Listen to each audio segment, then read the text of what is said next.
assistance that we're receiving today, now, this is assistance that was approved by the Congress at some time ago. This other assistance has not been discussed in the Congress yet, so it would be difficult for me to talk about it. But so you know what is going on. Assistance is coming. The assistance in the shape of weapons and arms, this is what I'm talking about, it's coming. That was previously approved by the Congress of the United States. We are prepared to continue the dialogue. We want to, we would like to hope for new assistance. Ukraine has gone up in its significantly in its own internal production, and we can see an increase of in production in Europe as well. This is not just the countries of the European Union, by the way. By the way, it's an important signal as regards support for Ukraine or deploying of any contingents. We're talking about security of Europe, not only Ukraine, which means deploying contingent or guarantees from all of the whole of Europe, and representatives of these countries were here today or online previously. So I've already mentioned that we've had a number of meetings, and this is why we count on assistance from the United States, without a doubt. And I think that the stopping of this assistance would be helpful to Putin exclusively. And the United States are a part of the civilized world, the leaders of the civilized world, and I think they're not going to help Putin. However, as the president of Ukraine, I am working with my team on whatever challenges, so that there would not be any surprises for my armed forces. Patrick Valls from this magazine. President, I have a question about the new plan with Europe and Ukraine that you hope to present. The Americans are asking for concessions from you. Perhaps you could talk about two areas. One is whether you would be prepared to accept the current line of contact as Ukraine's de facto new border. And then the second is, would you be prepared to accept the lifting of sanctions on Russia as part of this new plan?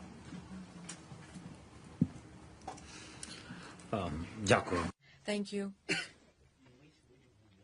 Today, we are talking about the first steps. And until these steps are written down on paper, I wouldn't want to talk about them in much detail.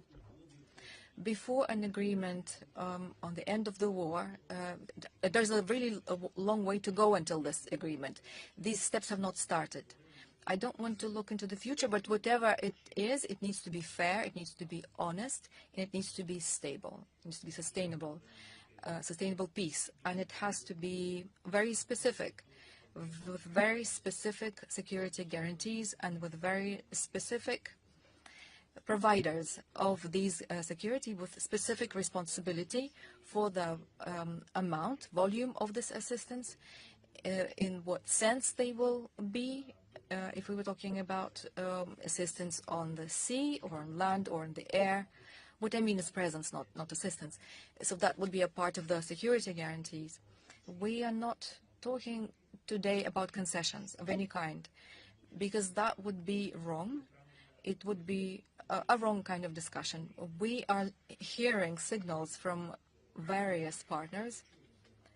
We are hearing signals from the United States. But everyone needs to understand that Ukraine will never recognize whatever territories that are occupied by Russia as Russian territories. For us, this would be temporary occupation, depending on the assistance. For Ukraine, there will be different levels of confidence of Ukraine.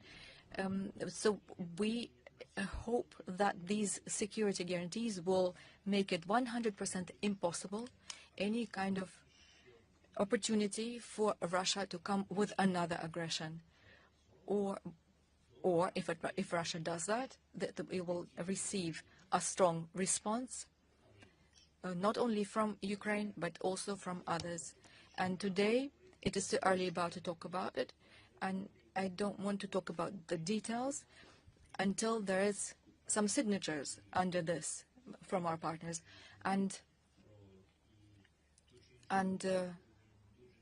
it is it's too early to talk about any lines, because there are too many things that we need to think of before anything else. Exchange of prisoners, we're talking about thousands. A format of the return of our children, which is absent at the moment. It's a spontaneous ad hoc thing. With the help of different partners, we can bring some children back. Thousands, we have brought thousands back. So we're talking about around 20,000. So these are serious challenges ahead of us, and the sanctions are there. And I know that this issue is being raised. I don't want to... who raises that? You're a journalist, you can see these things, you know. But we are going to do everything, and today our partners agreed to keep the pressure on, not otherwise. And I think that will be probably difficult, because there is a unity of a great number of countries in this, but also there are some lobbyists who are lobbying the lifting of the sanctions against Russia. However, the overwhelming majority of countries are in favor of strengthening the sanctions until a sustainable and fair peace is guaranteed for Ukraine. As part of the negotiations between the United States and Russia, it appears that business deals have been discussed, including oil investments by American companies in Russia and a lifting on sanctions. What do you make of that? The negotiations between the U.S. and Russia is a bilateral track. I don't know what these two countries are talking about, and I can only say that we perceive fair content of negotiations regarding to Ukraine. We will perceive it as a fair one when all of the partners are around the table. So Europe, the US, and Ukraine.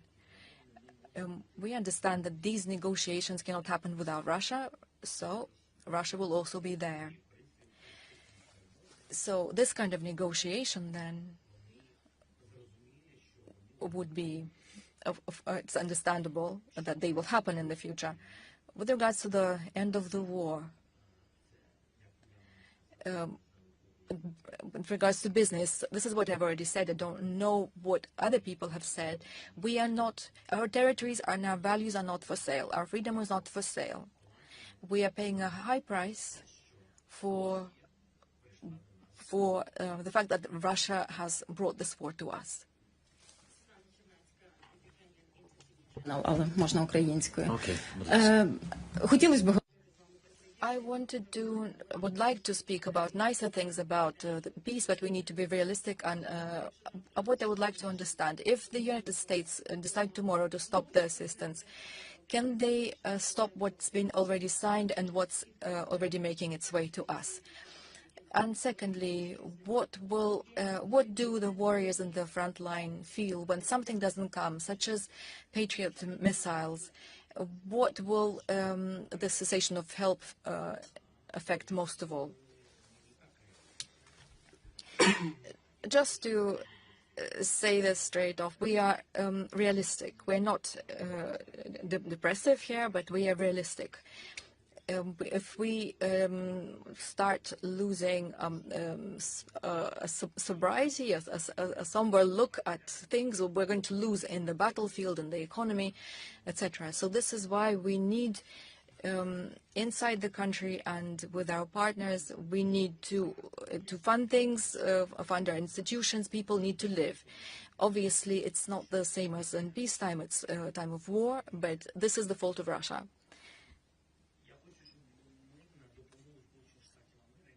The second thing, I would like for us to take a look at the United States assistance from a different angle. Cessation of assistance would mean a change in the whole security infrastructure of the planet. Today, the United States are providing assistance to Europe. What they're doing for Ukraine is assistance to the whole of Europe, because we're defending the whole of Europe. So it's a much wider thing. And if we were to talk about pragmatic things, I don't want to prepare Russia for this information, but we are rather well prepared to different challenges. We don't know where these challenges will come or whether they will.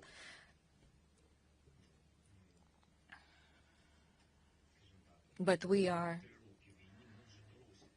been doing this war for 3 years, and we're grown up, we're adult enough to understand that life is unpredictable, the world is unpredictable. We need to understand this, or we need to be acting faster. So you said that you are not feeling depressive. How do you manage to keep your spirits up? After a meeting such as in the Oval Office, a lot of Ukrainians felt like there's been a knife put in their back, but you're keeping it up. How? I don't have a right to be anything else. And secondly, look at the assistance that we are getting. If we do not keep it up here, keep the spirits up, then we will let everyone down. Europe and everybody else, and in Ukraine, and everybody else has been supporting Ukraine, not only with words, but everything else, with emotions, with money, with weapons, etc. We are receiving assistance, support from the world. Otherwise, we'll be letting the world down. We can't afford to. Follow-up question should be really a follow-up, not a completely separate question. Okay, I hope we are on the same page on it. Thank you, please. Francis Durnley, The Telegraph. Mr. President, Russia has annexed regions in Ukraine it does not fully control. Is there any chance that as part of a peace deal, any territory could be given to Moscow, which is currently in Ukrainian hands? And what is your message to your people in the occupied territories?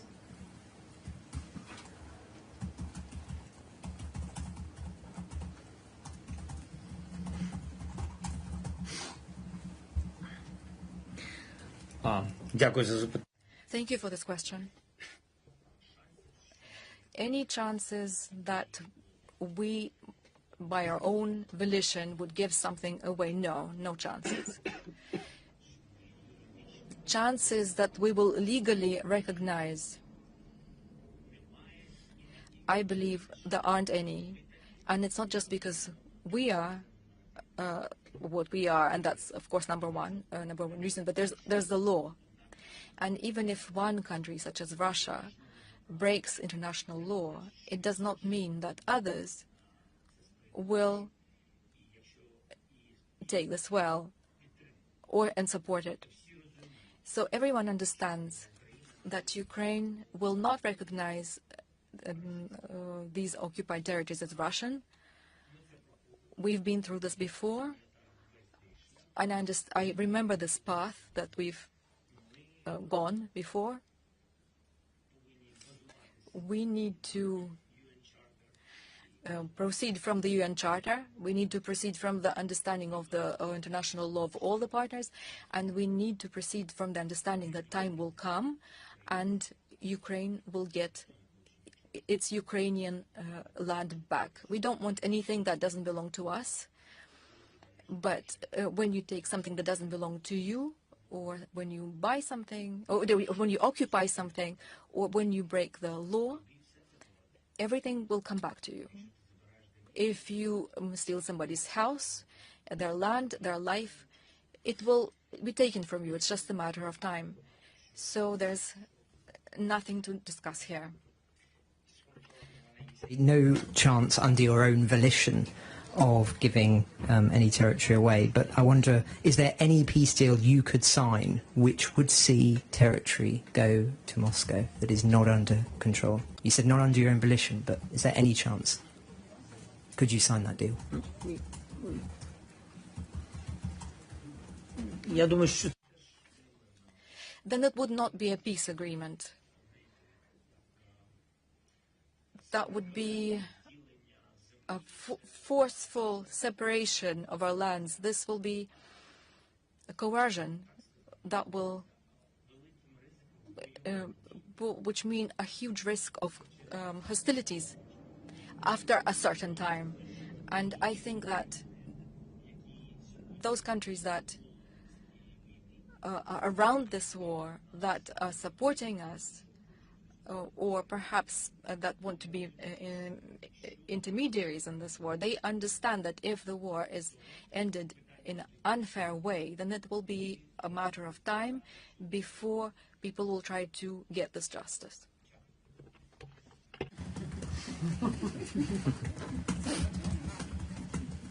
Andrew Marr from LBC. Microphone, your mic. Yes. Andrew Marr from LBC. And Mr. President, if I could take you back to that meeting in the Oval Office, we all witnessed it, the whole world witnessed it, and it was absolutely horrible. Was there a moment sitting there that you thought, this is going really badly wrong? Did you feel that in some way you had mishandled the President? There was something you had done that was wrong, and do you regret that? Or if you don't, do you think that you walked into an ambush, a political ambush?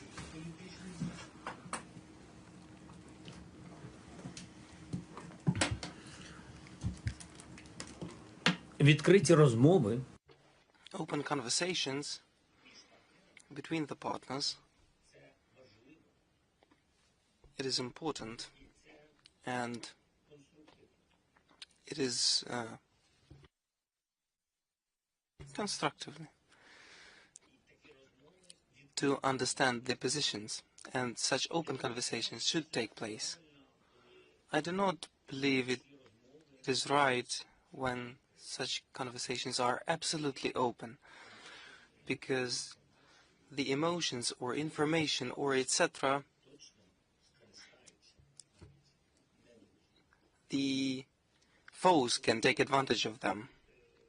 Therefore, the format of what happened, I do not think that it brought something positive or additional to us as partners.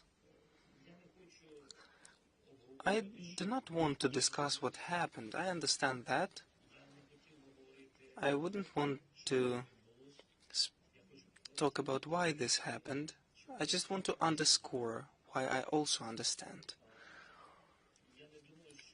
I do not think that we shall carry on in such format to build strong relations. I'm sure that this situation, it will pass by, and in the future there are more important things, and if we will be constructive, the positive result will come. Yeah. And if I'm right to understand, positive result means making the peace for Ukraine closer. Are you prepared to go back and sit in that room and try again? Ну, я Look, it works differently. I didn't come to try.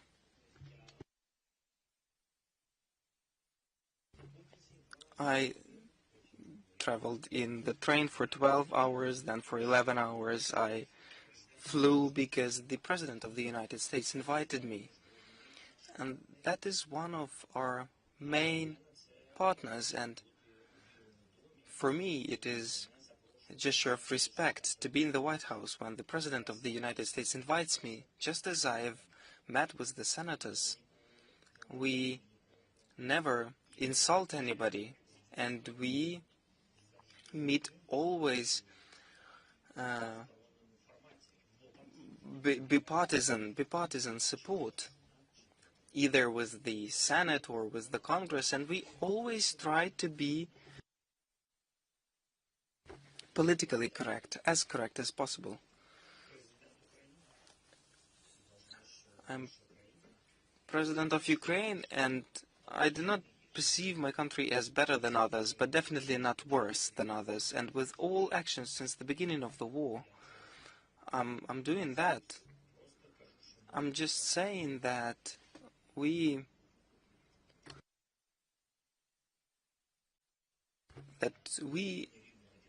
are worse an equal dialogue. Therefore, if President of the United States of America invites me for a constructive dialogue, I represent the interests of the country that strongly depends from the support, from the partnership, and of course, if I am invited for the constructive dialogue to solve real issues, for serious questions and truly decisive answers and actions because of the respect to America, to American people, and to President, and to both parties, to the United States overall.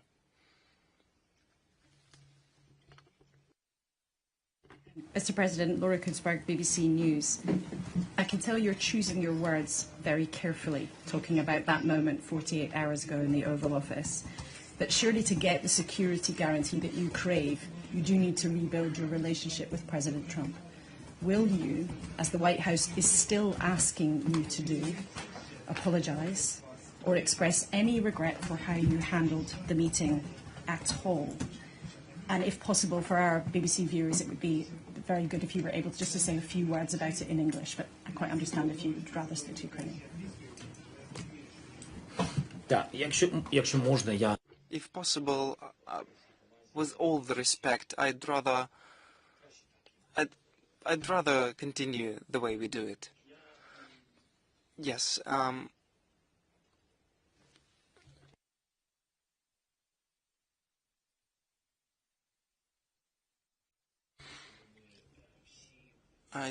very much want that we all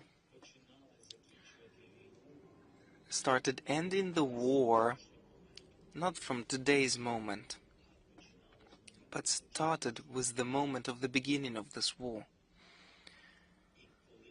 And when we in these or those conclusions, especially public ones, forget, it seems to me, how many people Russia and the Russian army, by the order of Putin, has killed in Ukraine.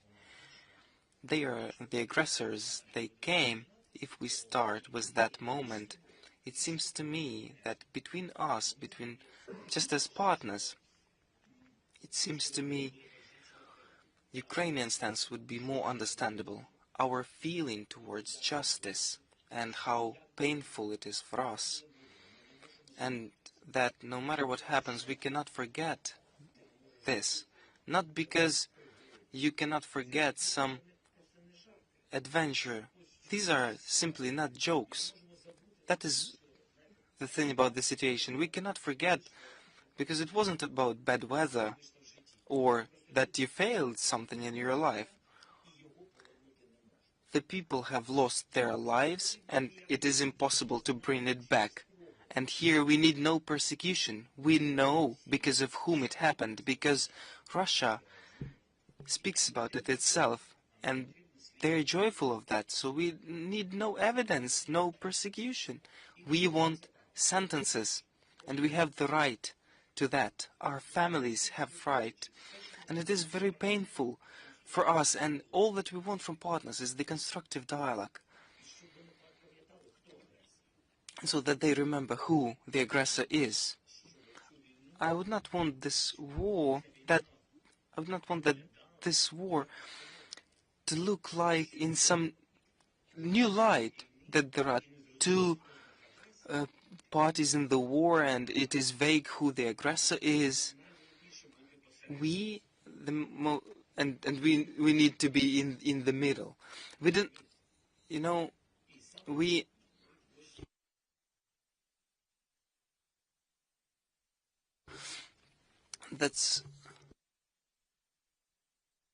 Did I understand it correctly, or you wanted to hear something else?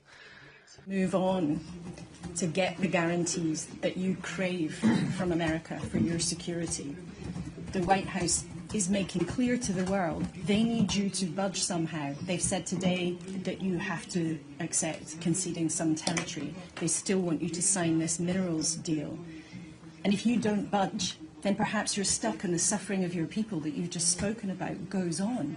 So are you willing in principle to talk about conceding territory, in principle to express some regrets of President Trump, or to sign the minerals deal?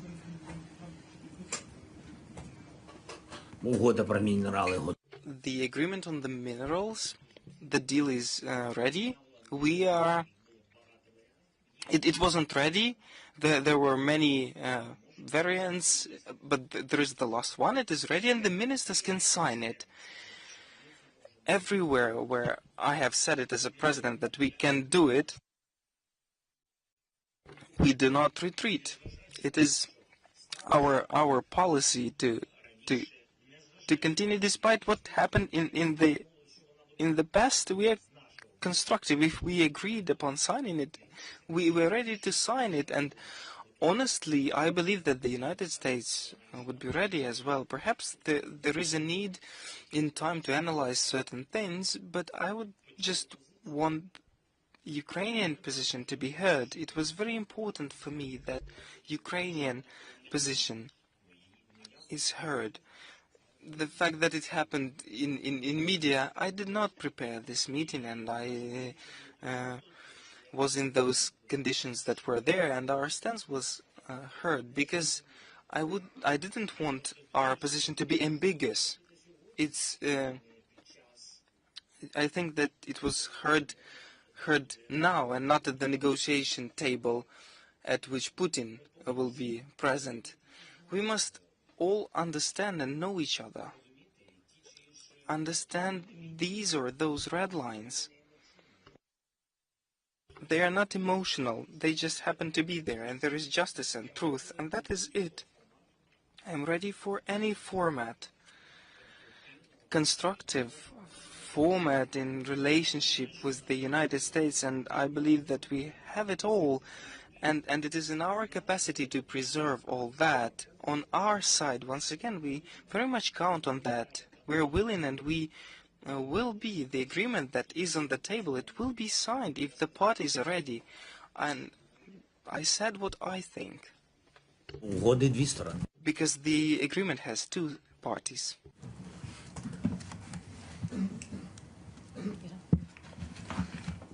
Добрий вечір, пане президенте. Наталя Гончарова, ТСН 1+1 from Ukrainian channel. I just introduced myself, Natalia. So, українською, вже забула. Все нормально. Українською краще. Speak Ukrainian.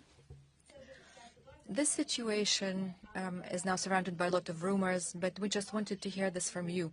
What happened after the press left the Oval Office and until your departure, the consequence, the sequence of events? I think we'll leave this for history.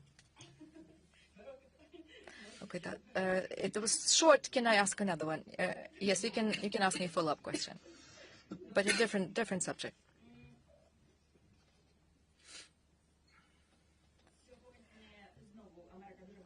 Today, we heard a lot from America.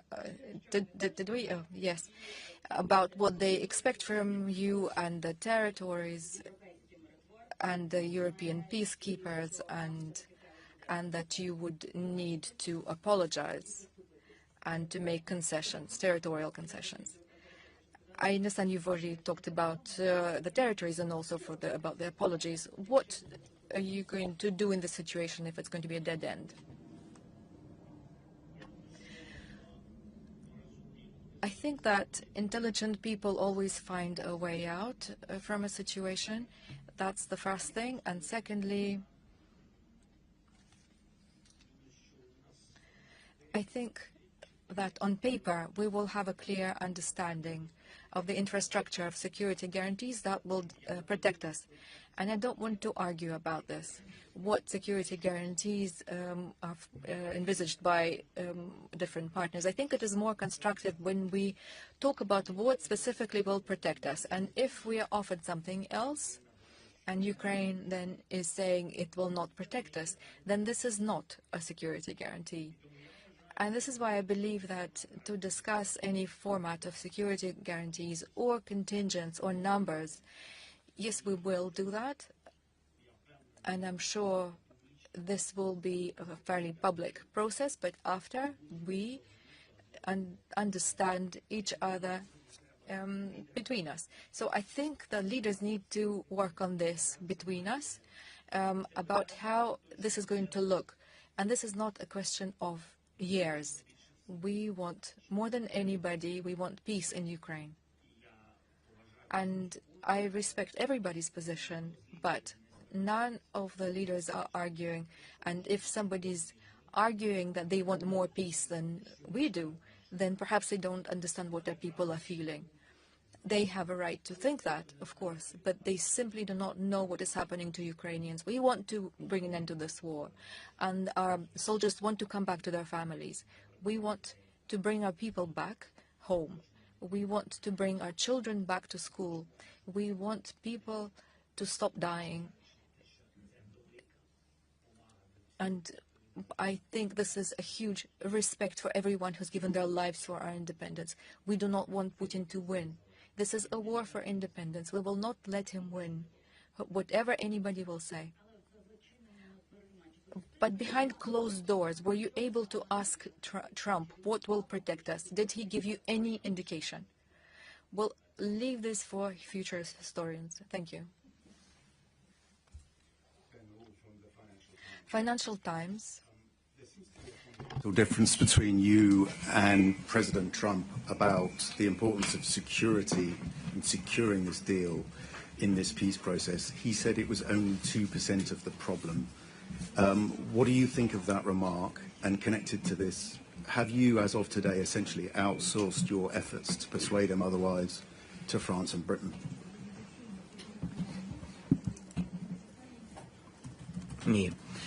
No. I'm not prepared to evaluate in percentage points these security guarantees. I'm not sure exactly what President Trump was saying. I remember what you mentioned. I remember this moment.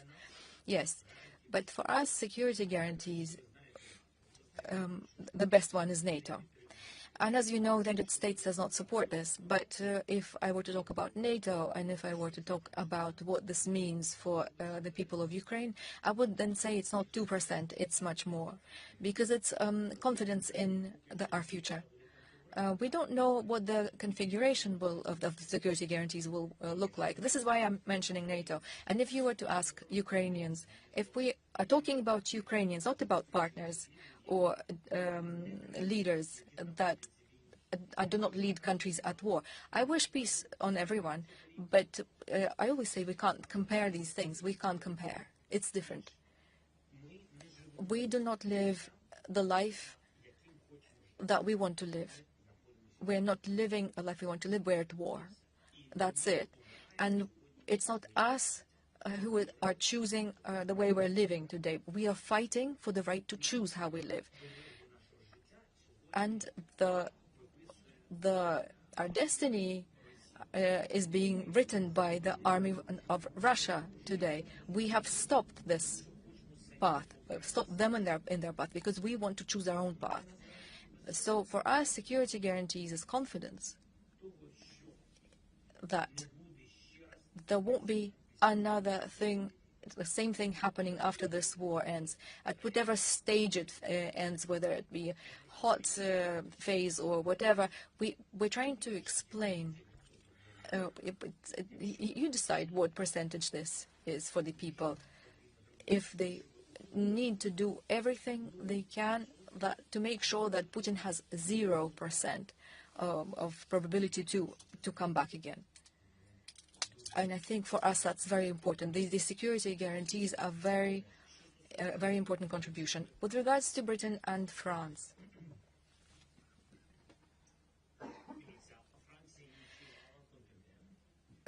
France initiated the contingent, initiated this, and the UK said we're prepared to support this. So these countries that are prepared to talk to me, and I wanted to emphasize, we do have an understanding in Ukraine how much and where we would need a contingent of various countries.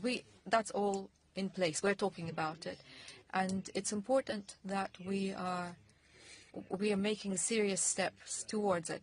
And as I've already said, I believe that in the coming weeks it will be laid down on paper, and the question will be which countries are prepared for this or not prepared for this, and in what numbers.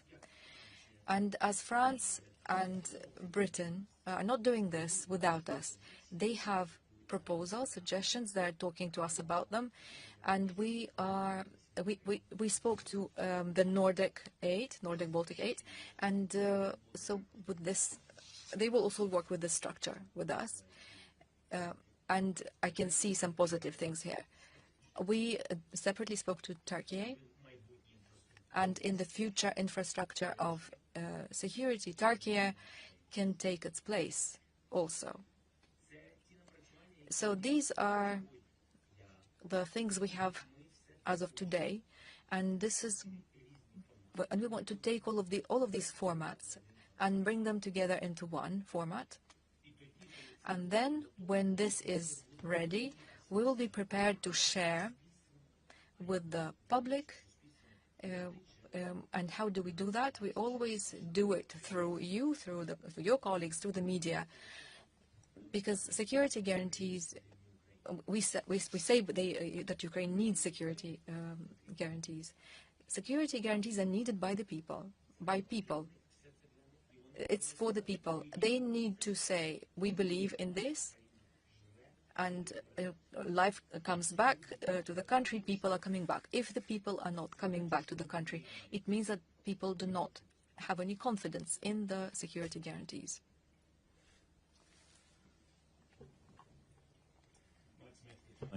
Mr. President, Peter Mandelson, the new British ambassador to Washington, said today that he felt Ukraine should be the first to commit to a ceasefire and then defy Russia to follow. Is that what's your view of that proposal, and was it anything that was raised with you by the British Prime Minister today? And just finally, if I may, Keir Starmer made it clear he saw the United States under President Trump as a reliable ally. Is that a characterization you share? Ще раз. Окей. Again, please.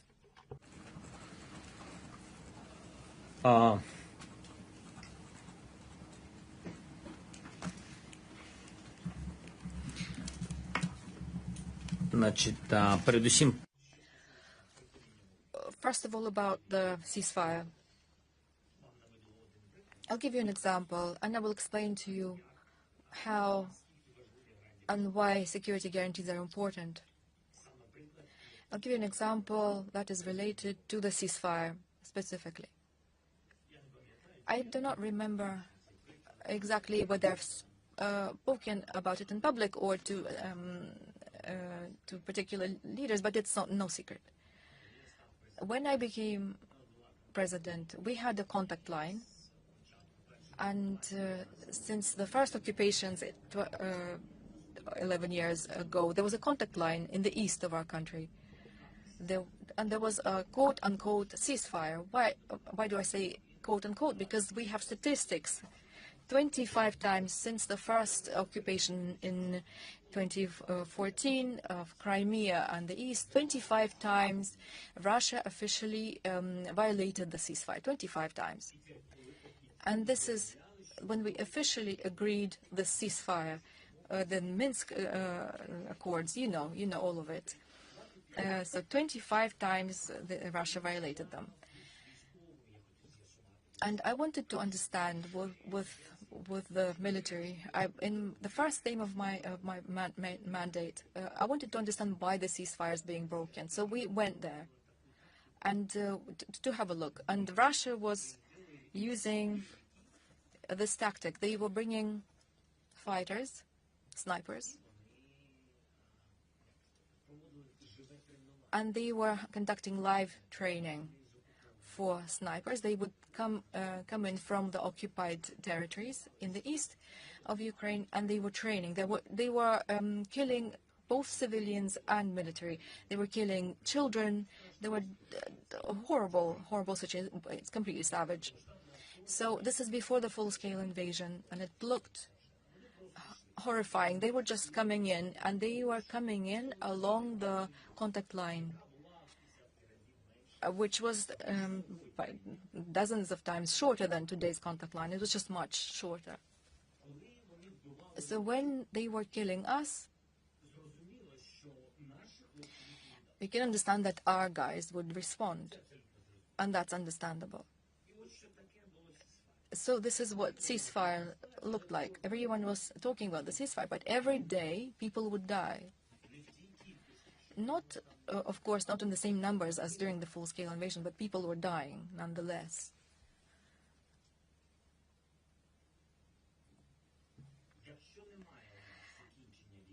If you don't have an end to a war,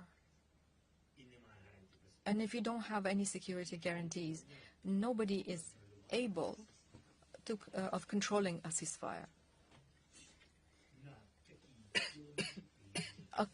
along this very long contact line. And they're not talking about snipers anymore. We're talking about artillery. We're talking about drones. We're talking about heavy artillery. And I said this to the colleagues, but I know that President Trump wants to end the war, and together with Europe and with us, they can force Putin to end the war. And I said that for everyone, it would be a failure if, for example, Ukraine is forced to the ceasefire without any serious security guarantees. And you can imagine that a week later, the Russians will again shoot at us, and we will shoot back. And this is completely understandable. And what will this be?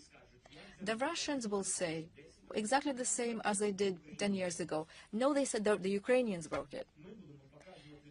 And we will show all of the evidence that it was them. And who will win in this case, in this situation? Russians. Not us, for sure. Not the United States, for sure. Not the American president, for sure. Not the European colleagues, for sure. Because the whole idea that a war would end with a ceasefire, the ceasefire is not enough. And I'm saying this as someone who has experience of this war, and someone who has experience of talking and agreeing things with Putin in the Normandy format in France. There was a signed agreement on the ceasefire. This was my agreement with him, with Germany and France, with Merkel and Macron. And Emmanuel knows, this is what he says, we don't need any more Minsk Accords. He knows this. He knows this. They're impossible to stick to. It's a trap. And I believe we will fail. If we fail if we just call it a ceasefire. We need to understand how we're going to enforce it. So this is why I'm saying it constantly. If we are talking about a contingent, we cannot just say, oh, there will be a contingent. Where will it be? And if we are talking about a ceasefire, we are saying, look, please, this will be a failure for everyone. We don't want this. And as soon as somebody breaks the ceasefire, and it will be the Russians, of which I'm sure, but I don't want to argue right now, nobody will win from this. Because as soon as we see the first victims, first casualties, an artillery round will hit a school, everything's over. Everything's over. And then it's a continuation of war, and we don't know what shape it will take then. This is what we're talking about. When we ask who is going to enforce it, what people, what forces.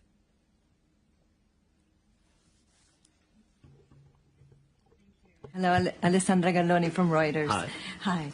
So you said several times just over the past hour that everyone is interested in not allowing Putin to win. But it seems from the past few weeks that the U.S. may no longer feel that way.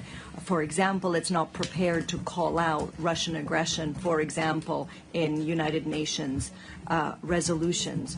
So how does your position need to change? And relatedly, today, did you discuss with European countries if they will now reconsider giving Ukraine directly the $300 billion of frozen Russian assets?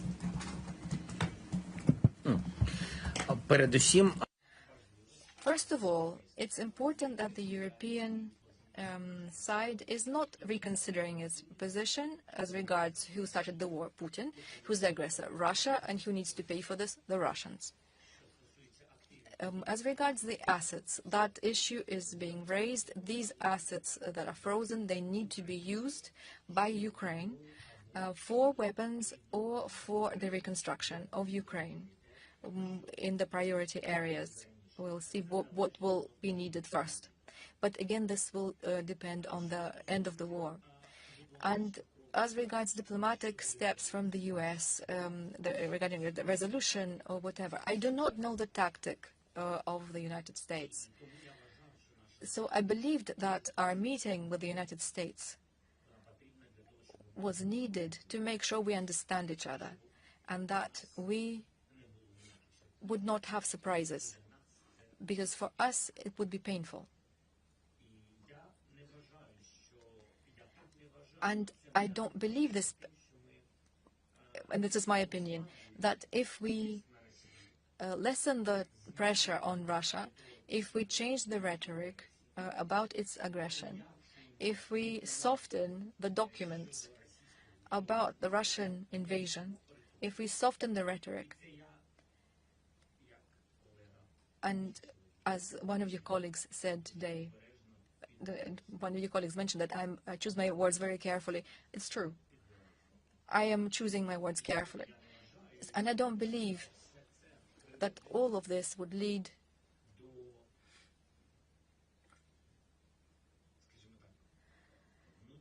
let me say, flexibility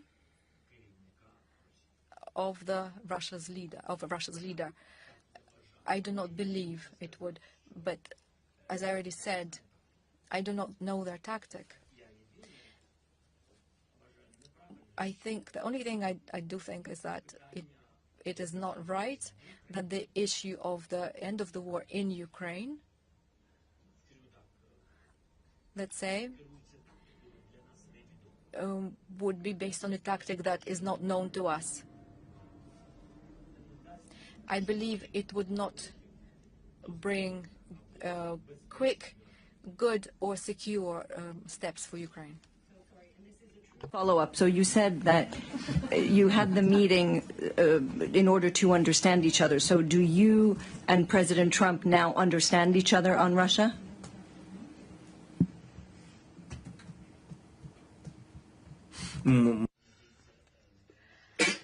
It seems to me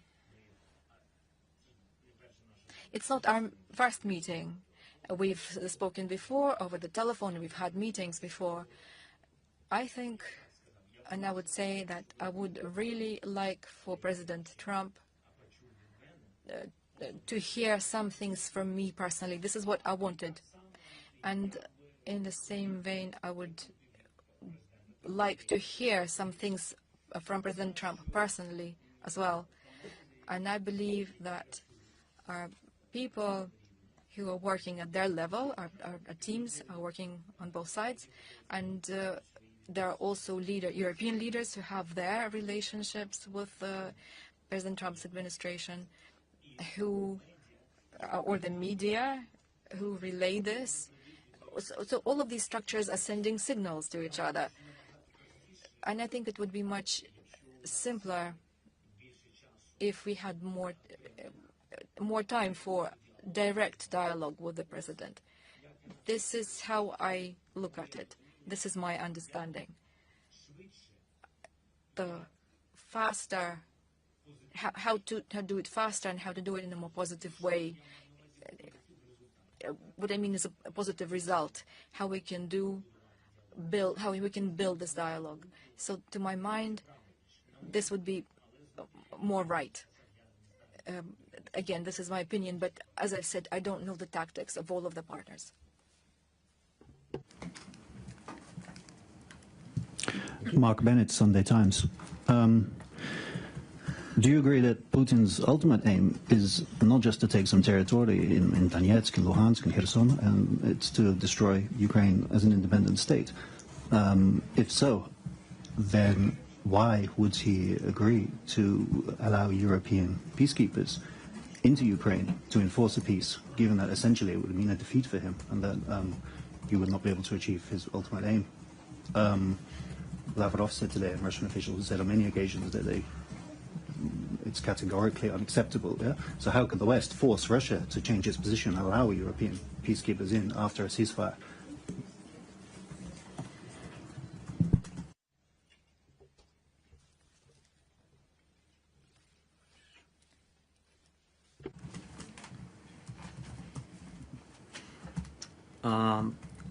Росії багато земель є. Russia has a lot of lands. I don't quite understand why they need so much land. I don't think anyone does. They have a lot of stuff, and they don't even have technologies on most of their territory or people. What I mean is technologies, business from around the world. They don't have the power and the economy to build the economy. Russia will need a long time. They are living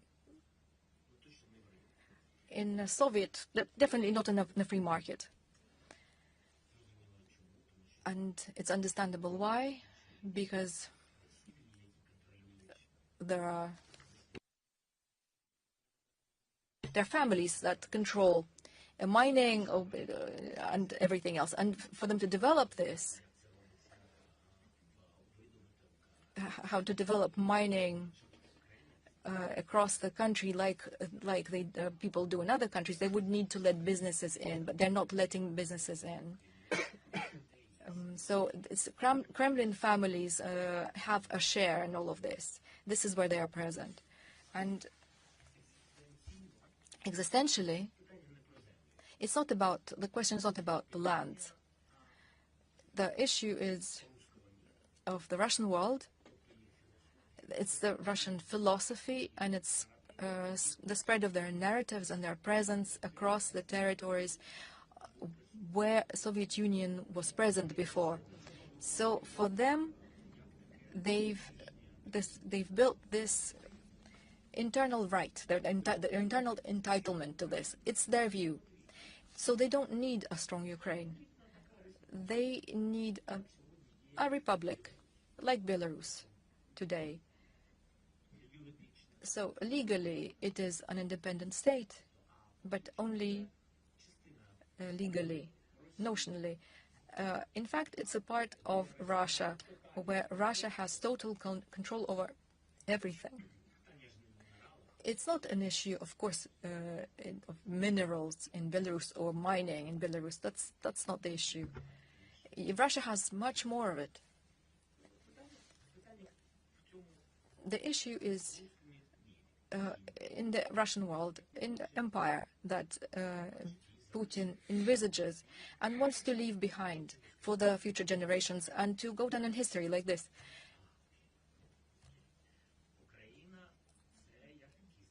And Ukraine is like a bone in their throat. Ukraine is complicated, Ukraine is large, territorially and in the sense of population. Without Ukraine, he cannot bring it back, his empire back. The rest of the countries, with all due respect, they are smaller countries. They are members of the EU and the UN. They used to be Soviet Union there, but all of these countries will fall if Ukraine stands. Then he will not break this part of the Western world, and he will not bring back his Russian world. this is why that Ukraine is in this war for the Russian world is the only and the most important, the most complicated goal for Putin. As regards, well, this is why they will talk about territories. It doesn't matter to them what they will talk about. There's a narratives. They have a notebook of those. It doesn't matter what they talk about. What is most important to them is to not let Ukraine change its path that people have changed some time ago in the sense of values. But he wants to bring them back. He wants to pull them back and not let Ukraine become a part of a European family or Western family, which Ukraine is. But this is what he shows when he occupies land. He shows that this can work. Look what happened to Georgia. We know these people, they're pro-European people, but he will keep changing them. Little by little, he did not allow them to integrate in the EU, in NATO. He froze the war, he occupied Abkhazia, and you can see that little by little he's changing the internal policy. And with all due respect to our friends, the Georgians, and they're great people. I adore them, they're great people. We have a lot of friends in Georgia, but you need to understand that they can see that the policy, that the politics and the parliament and the leadership are looking towards Russia now. So Russians are managing to change the path of the countries where they are. Even the people are against it. Even if the people are against it, little by little, step by step, through the army, the police, parties, money, they're doing this. Well, kind of maybe not even follow up, but just to make it clear. So, given all that, how can the West make Russia stop fighting to allow the peacekeepers in, if the ultimate game is everything you said, to bring the Russian world to Ukraine?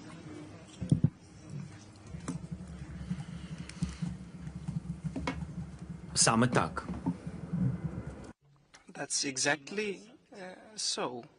To not lift sanctions, but strengthen them as much as possible.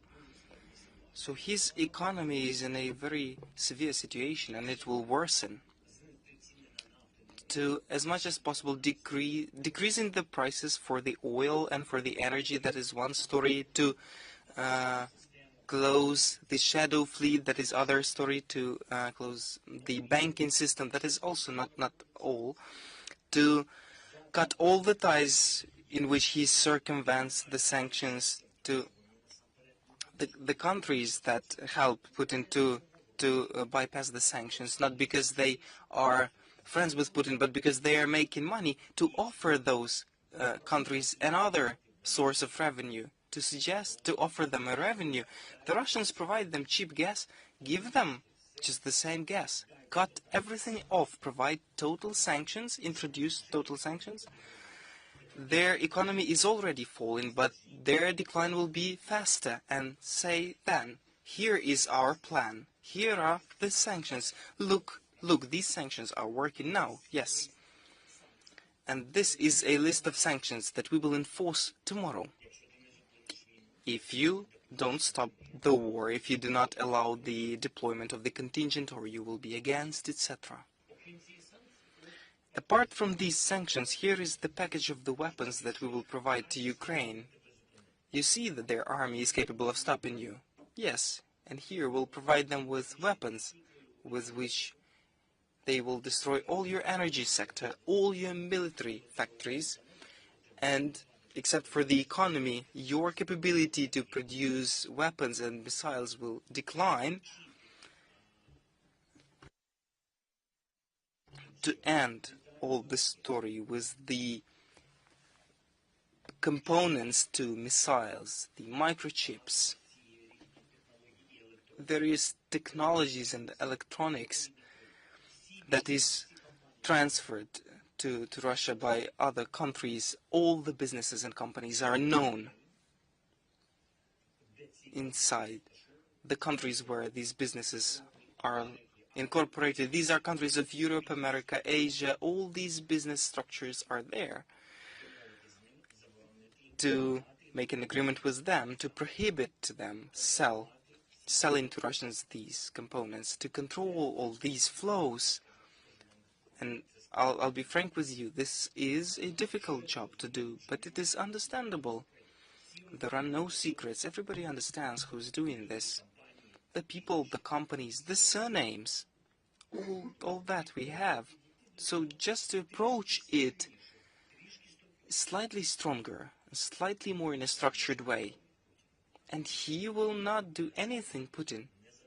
His population will be unhappy when his missiles will be not capable of flying, when he will have problems with financing his internal institutions, the social expenditures.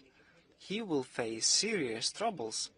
And he is afraid of only one thing, exactly this, internal challenges. And honestly, how could he prohibit the partners to deploy the contingent? How? In which way? Yalda Hakim from Sky News. Has there been any communication with the administration since the Oval Office meeting? Have they reached out to you? And separately, you talked about resignation a few days ago. How are you thinking about elections? Ja.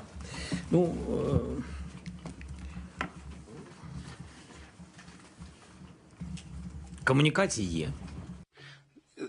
There is communication, not on my level. Yes. As regards resignation, my resignation,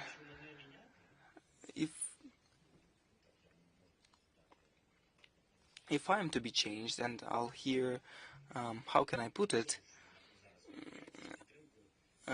with what's happening with the support to change me, it will not be easy, because it is not enough to simply hold elections. You would need to prevent me from participating in the elections, and it will be a bit more difficult. So they'll have to negotiate with me, and I said that I'm exchanging it for NATO membership, and then it means that I fulfilled my mission. There is NATO. It means I've fulfilled my mission. Although honestly, it looks like the people, and I'll not be calling their posts, naming their posts, but the citizens of other countries are telling Ukrainians which president they should have, especially if these people occupy official posts. It seems to me a bit undemocratic and unconstructive. We are speaking about the values, and it definitely looks not very democratic. Although I'm openly saying maybe it is a solution for Putin, for everybody. If I'm not that flexible as they say, I'm exchanging it for NATO. Can I just ask, you alluded to citizens of other nations. I mean, since the incident, Senator Lindsey Graham said that perhaps you should consider resigning. Speaker Mike Johnson today said that maybe you should consider resigning. Is your attitude it's not their business?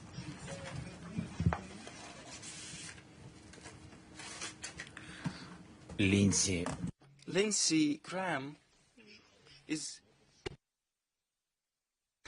is a very good guy, a very nice. And speaking who must be the president and whether I shall resign, I can give him the citizenship of Ukraine. He will become the citizen of our country, and then his voice will start to gain weight, and I will hear him as a citizen of Ukraine on the topic of who must be the president. But Lindsey represents the party that fights for democratic values, and Anyway, the president of Ukraine will have to be chosen not at home, at Lindsey's Graham home, but in Ukraine. We've discussed to have a couple of rounds of questions, but we've only had time for one because it's been 1 hour and a half. No. Okay. No. It's been 1 hour and a half, almost 1 hour and a half. Okay. So it's time. Thank you so much. Is it possible? Sorry, President Macron has told Le Figaro that President Macron has told Le Figaro tonight that he and Keir Starmer are proposing a truce of 1 month, saying that he and Starmer don't believe in a ceasefire signed by the Americans and the Russians. He told Le Figaro he's convinced that Putin will seek above all to humiliate Ukraine, and as an alternative, he and Keir Starmer have put on the table a truce that would last 1 month. Were you aware of that proposal, and would you agree it? Я все знаю. I'm aware of everything. Well, that's a nice full stop. Let's finish here. Thank you. Thank you so much. All the best. Thank you so much. Thank you so much. Thank you very much.